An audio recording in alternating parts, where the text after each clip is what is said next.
रिया, एक युवा और महत्वाकांक्षी लड़की, रोज सुबह अपने काम पर जाती और रात को 10 बजे अपनी नियमित ट्रेन से घर लौटती। उसका रूटीन बिल्कुल तय था। ट्रेन की आवाज और प्लेटफॉर्म की भीड़ उसके लिए आम बात थी। लेकिन एक दिन कुछ ऐसा हुआ जिसने उसकी जिंदगी हमेशा के लिए बदल दी। उस रात काम ज्यादा होने की वजह से रिया थोड़ी देर से निकली। प्लेटफॉर्म पर पहुंचते ही उसने देखा कि उसकी नियमित ट्रेन छूट चुकी है।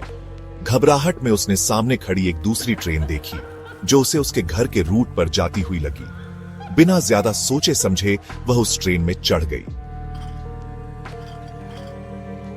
ट्रेन के अंदर एक अजीब सा सन्नाटा था। पूरा डिब्बा खाली था और हल्की हल्की ठंडी हवा चल रही थी जो रिया के दिल में एक अनजानी घबराहट पैदा कर रही थी। पहले तो उसने इसे अपना वहम समझा, लेकिन जैसे जैसे ट्रेन आगे बढ़ने लगी चीजें बदलने लगी। कुछ देर बाद ट्रेन एक अजीब से स्टेशन पर रुकी। प्लेटफॉर्म पूरी तरह सुनसान था। रिया ने खिड़की से बाहर झांक कर देखा तो सिर्फ अंधेरा और घना जंगल नजर आया। अचानक उसे ट्रेन के अंदर एक हल्की सी रोशनी दिखाई दी। उसने पलट कर देखा तो एक अधेड़ उम्र का आदमी पुराने और गंदे कपड़ों में चुपचाप उसके सामने वाली सीट पर बैठा था। आप कौन हैं? रिया ने घबराकर पूछा।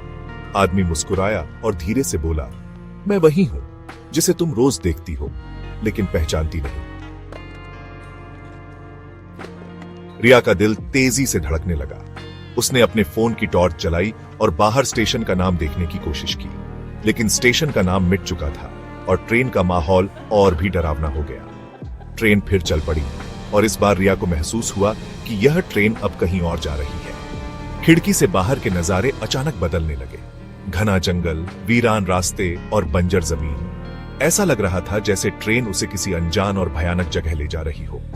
आदमी ने फिर धीरे से कहा, तुमने गलत ट्रेन चुनी है रिया, यह ट्रेन तुम्हें वापस नहीं ले जाएगी। रिया का गला सूख गया। उसने उठकर बाहर निकलने की कोशिश की, लेकिन दरवाजे अपने आप लॉक हो चुके थे।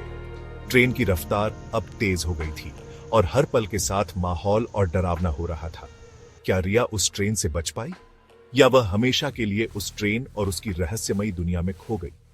यह ट्रेन उनके लिए थी जो अपनी जिंदगी में गुम हो गए थे और अब रिया को भी अपनी गलतियों का सामना करना था।